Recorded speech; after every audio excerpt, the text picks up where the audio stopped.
All right, Tuesday it is here. Nice little college basketball slate up for grabs here. A lot of teams you've probably heard of tonight, or at least geographically can somewhat point to them on a map. Not like Brian Powers, McNeese State, or anything along those lines, but we got some blue bloods here tonight we're going to talk about, and we'll break it down, of course, with three of the best on this Tuesday here as we welcome back in. Speak of the devil, Brian Power, ready to go here. aka Wade Jr. We also have Adam Trigger back in the house there, finally back home there after an extensive road trip here. And of course, double R1L, Steve Merrill here, three of the best talking college hoops here tonight. And gentlemen, it is a fun card here tonight. We'll start in the Big Ten. Why not? Where Ohio State wishes, well, I guess they're back to being a football school at this point because this team blows, Bryan Power. I don't know what happened to Chris Altman, man. I don't know if recruiting or what's going on, but it just ain't working at Ohio State. They welcome in Illinois. I don't want to say must win because pretty much you can stick a fork in them. They got NIT written all over them. But what are you doing here tonight with Ohio State and Illinois? Well, Joe, you offered up such a wonderful introduction for the breakdown I was about to do. What I'm going to do first here is reference yesterday's big game breakdown and hope everyone forgets everything you just said. I do legitimately want to reference yesterday's big game breakdown, which was Texas Tech TCU.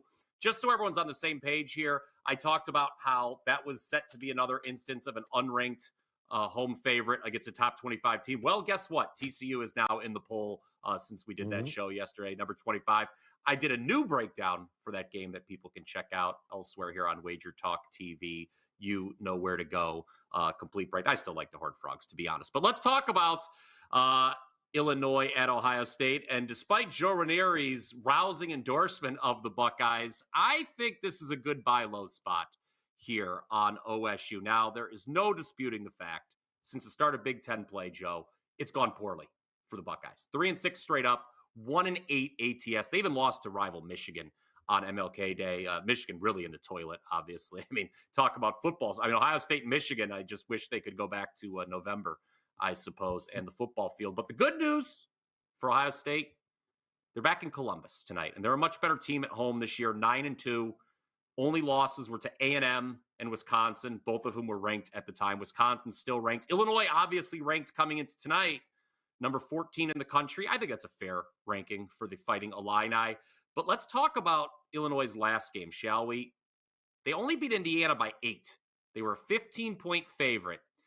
And really an unimpressive performance when you consider Indiana was 0 for 9 from 3. They did not make a single 3 over 40 minutes.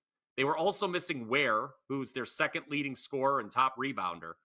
And the largest margin that they had, Illinois, was 8, which was the final margin. So for them to let Indiana hang around, missing a key piece, not being able to hit a 3, it's not really impressive. Now, we need to talk about Terrence Shannon Jr. Obviously, he had the suspension, but he's been back the last 3 games, and he's not shot it well at all. 9 of 28 from the field, 1 of 14 from 3.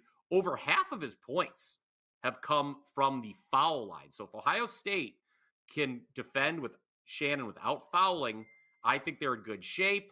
Illinois, just 2-3 straight up in true road games, Joe. They lose at Northwestern last Wednesday. Obviously, Ohio State's game against Northwestern, the less said, the better. It was an absolute atrocity. They were down by, I believe, as much as 35. But again, they're a much better team at home. And the key here for Ohio State, I'll say this, Joe, getting to 70 points. They're 12-1 straight up this year when doing so. Away from home, neutral site, road games, how much does Illinois give up? How about 79.7 per game? I would take the points here if I was playing this Big Ten clash. Yeah, they still suck. All right, so we're going to move on then. Adam Trigger joining us here. Didn't convince me in the least bit. They still blow. Trig, welcome back in here, my man. I love this game. I don't know if Cleveland is playing or not, but I guess we're going to find out here with Miami on the road taking on NC State. I still think they're getting, 3.5, somewhere in that ballpark. What are we doing here? Because NC State kind of in that same Ohio State category. especially on the road, but they are home here. So what are we doing with this one? So yeah, you mentioned Cleveland. I mean, I'm just trying to read between the lines as far as this line is concerned. It definitely suggests someone might be out for Miami, but as long as that guy's not Norchad O'Meara, I'm kind of okay with it. I bring him up because I thought the line was odd when they came up to Syracuse a couple weeks ago with Miami being an underdog like right off the bat, and that was the game where O'Meara kind of was scratched like right before the game. It didn't. I mean, they lost on a buzzer beater, so it wasn't like it totally killed them.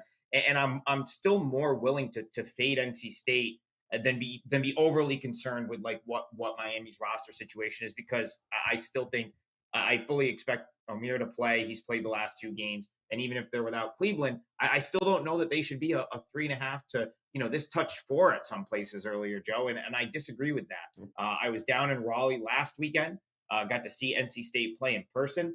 I think they're about as I don't think I've been less impressed with any team that I've seen played in person this year. Not many. NC State, they're just not a great basketball team in my opinion. They've gotten by with some wins. Like the win-loss record isn't terrible, and they've got some individuals that show flashes. Like Burns is a great player. There are guys on that team that can play.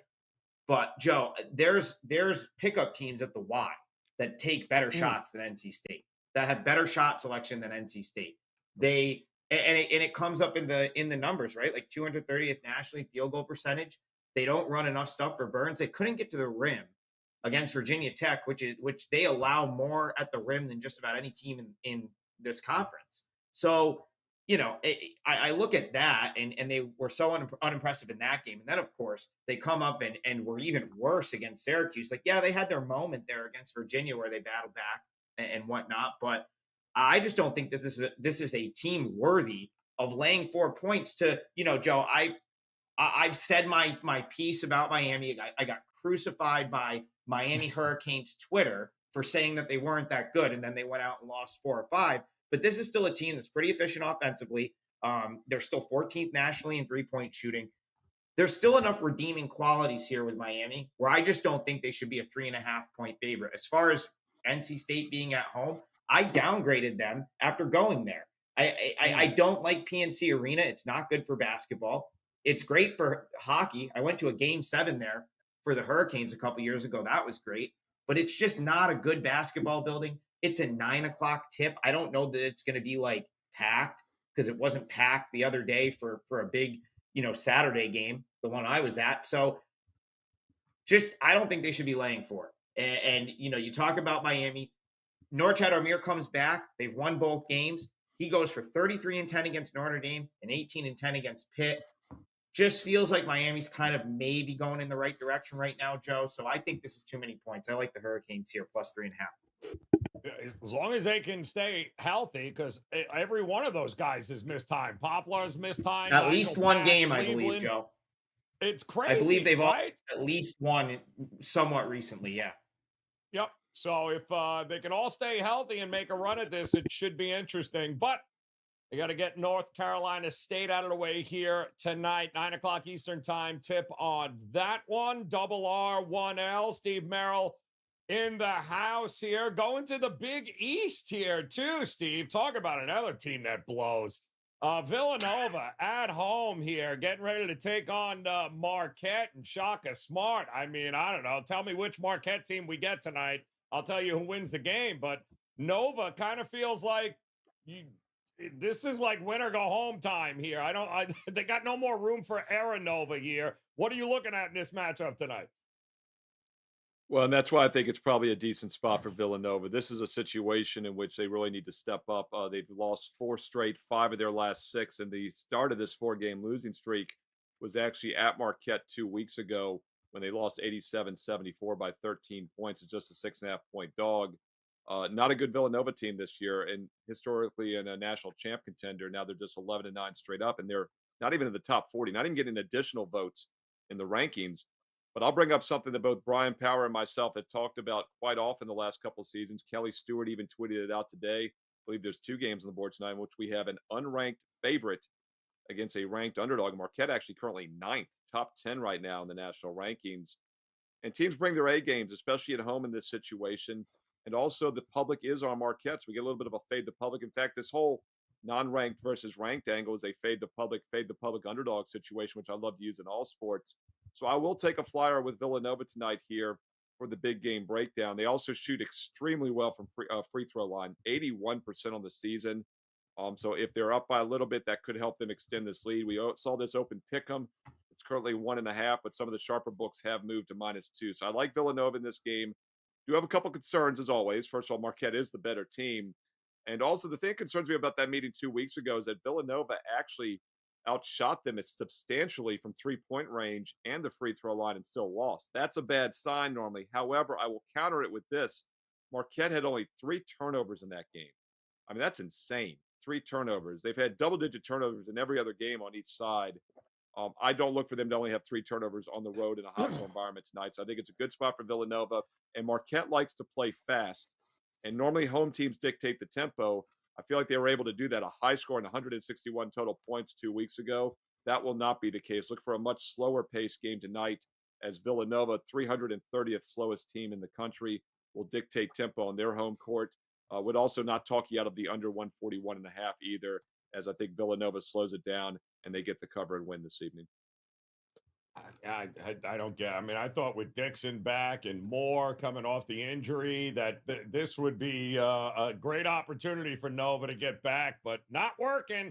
But they got an opportunity to put all that behind them there if they can get it done against top 10 team there in Marquette. So big games, as you can tell, across the board here tonight in the 30 some odd that we've got scheduled here. We're going to have a couple of best bets coming up. Do want to remind you also, if you are joining us for the first time, might want to hit that subscribe button. Great opportunity to check out all of the great big game content that we've got here. If it's a big game on today or daily or coming up here in a few days, nobody's got more content on that. Game previews, breakdowns, best bets. We've got it all for you here at WagerTalk TV. So hit that subscribe button, hit the like button, and sharpen up that number 2 pencil because Bryan Power is ready to lay out some knowledge here tonight with a best bet, and he is going out west, I believe, here to Colorado State and San Diego State. Big Mountain West game, big game coming up for, I believe, San Diego State, too, over the weekend. But talk about trying to right the ship. Can Colorado State do that here tonight at home? Yeah, Joe, hopefully I do better here than the scathing rebuke I got of the last game. You talked about San Diego State. I can't believe you're going to make me cheer for Ohio State tonight, which is on its best day, the second best college in Ohio. But anyway, San Diego State, you talked about a big game coming up. Yes, they do. They are playing Utah State, who is in first place in the very deep and competitive Mountain West. Now, Colorado State, this is a team that spent some time in the top 25, but back-to-back losses, both on the road, send them tumbling out of the top 25. And I think it's must-win territory for the Rams here, Joe. What happened on Saturday at Laramie was just one of the more inexplicable things you'll see all college basketball season. Colorado State was up 11 on Wyoming with just over a minute to go. They did not win the basketball game. They lost in overtime. That drops them to 2-4 straight up, 0-6 against the number their last 6 games. But all 4 straight up losses were on the road. Here in Fort Collins, 10-1 straight up. Only loss was to St. Mary's. And in addition to being desperate for a win here, Colorado State has revenge, big-time revenge, triple revenge. They lost all 3 meetings with San Diego State last season.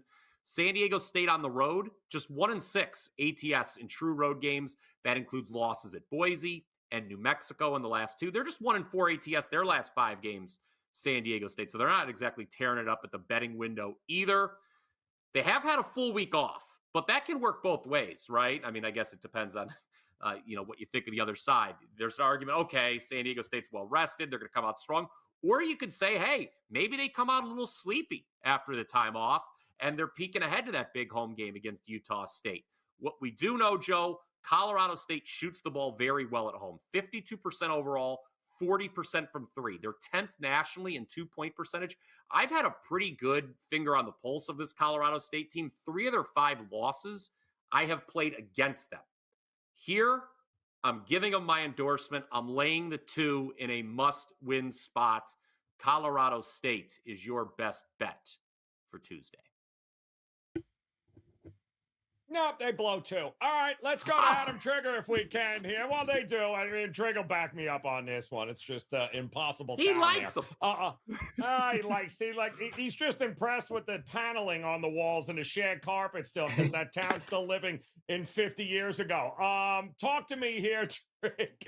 You've got a best bet. I knew there had to be one coming up here.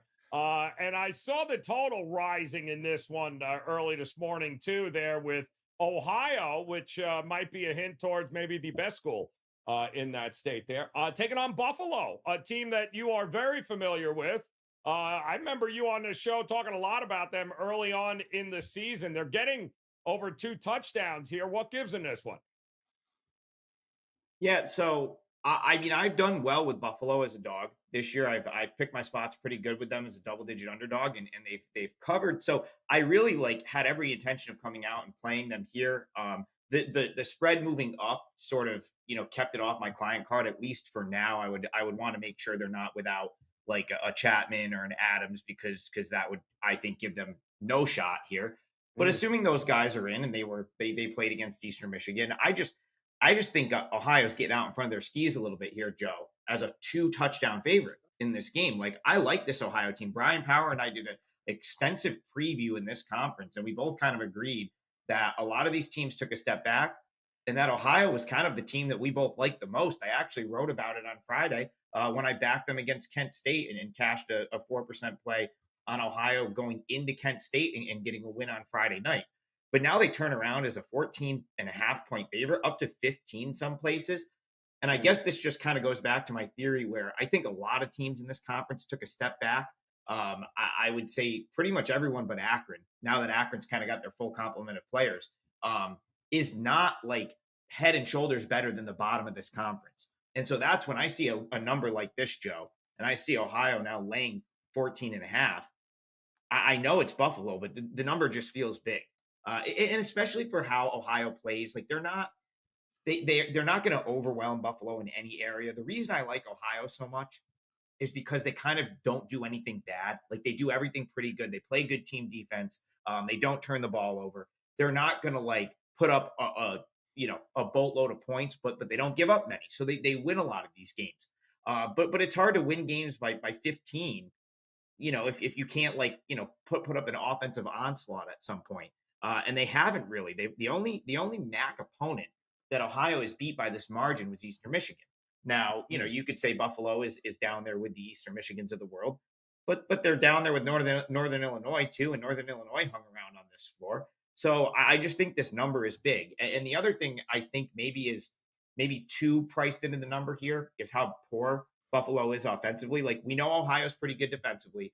They play good team defense, but Buffalo doesn't run anything. I mean, they're a complete disaster on offense. They don't shoot the ball as a team well. So a lot of times it comes down to like Chapman or Isaiah Adams trying to shoot over people, take tough shots, and the two of them can make shots. I mean, those are the two that can go and put the ball on the floor and make a shot. So I think it's just pretty much it's too pronounced in the number, in my opinion.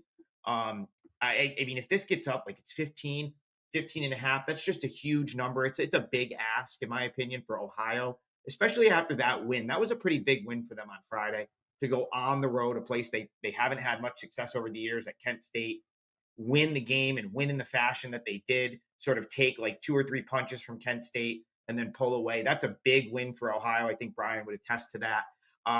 Just feels like a tough spot for them. I could 2 touchdowns here, Joe. I keep coming back to that. I know it's not football, but 15 points is a lot of points in this game.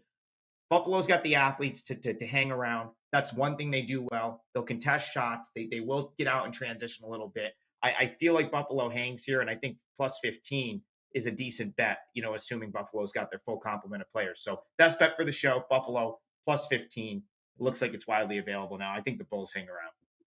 Yeah, well, they're not a great ATS machine anyway. I mean, 6-10 is a favorite this year, and now they're laying 14.5 or more points here. That's not exactly reliable there. That's a ton of points Buffalo is getting there against Ohio tonight. So take a look at that one as well. That'll probably Trig, you think that continues to rise throughout the day, or are you thinking this comes back down a little? So I'm trying to figure that out. I'm gonna look into it more after the show. I mean, I was getting ready to jump in at 14. Like I thought 14 and a half would be my point to sort of jump in. But the other two guys can attest to this. Once you start to see like 2 point moves, at least for me, I start to pump the brakes a little bit and try to go, get some roster news. Because obviously, like if Chapman or someone was like if Chapman or Adams was out for some reason, I wouldn't be I would not want to be on Buffalo here. I think those are the only two that can really create for this team. So it's something I'll probably look into, and if all the boxes check, I'll add it officially later. But I guess if I do one thing here, hopefully I talk you off of laying 15 with Ohio, because I do not think that would be a good bet for today. Yeah, no matter who might be in or out there. All right, Merrill, you have an interest. I love these games, right? The in-state rivalries, the battle here. You got one team going absolutely nowhere. The other team trying to salvage. At some point, we're waiting for Michigan State to turn the corner, right? Like, isn't this it? Like right around now, here comes Izzo right into the tournament. Except we haven't really seen that with any consistency. Is tonight as a 12-point favorite against Michigan? Is this the night where they turn the corner, Merrill? They are the most frustrating team in the world this season. What are you thinking? Yeah, going to look at a free play here for the big in-state game between Michigan and Michigan State tonight at 9 o'clock Eastern. A quick reminder, I do have 3 strong best bets, 2 college, 1 NBA for Tuesday night, a 3-for-1 special at WagerTalk.com. $25 per player, get all 3 for $29. Don't miss out, strong 3-pack. And also a bonus free college basketball game. Another game that I'm not talking about, a free play on my page as well, Steve Merrill, WagerTalk.com. Let's take a look at Michigan State. Yes, I think lay the 12 to 12 and a half tonight. This line opened around 11, 11 and a half. It's up to 12. Some of the sharper books, Circa and another leading indicator offshore, are already 12 and a half. So I think it is rising higher. And I agree with that move. It's always easy to fade a team that's struggling like Michigan, and boy, are they struggling. In fact, don't forget, they covered the first 3 games of the season. They have since gone 3-14 against the spread their last 17. And normally you look to start to play reasons to play an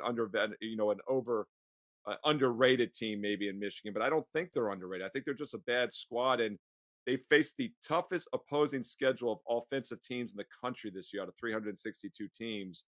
But part of the reason is because they've given up so many damn points in those games. So I'm not going to read too much into this. This is a defense that is struggling. They just gave up 88 to Iowa, gave up 99 to Purdue. Don't forget that overtime game last month. They gave up 106 against Florida. They're not playing good defense. And that's going to be a problem against a very good defensive half-court team in Michigan State that's holding opponents to below 40% shooting, including just 35.5% shooting at home this season. Michigan relies on their offense, which is a pretty good offense. I think they're going to struggle tonight on the road against a Spartan D that's allowing just 61 points a game at home and just, once again, 35.5% shooting. Something else I'll point out, this rivalry series, home court has been dominant. In fact, the last 10 times these teams have played, we had 1 neutral court in Chicago. The other 9 games, the home team is 9-0 straight up, and more importantly, 9-0 against the spread. That's right. The home team has covered every time the last 9 head-to-head meetings in this series going back to the 2019 season, and I think it continues again tonight.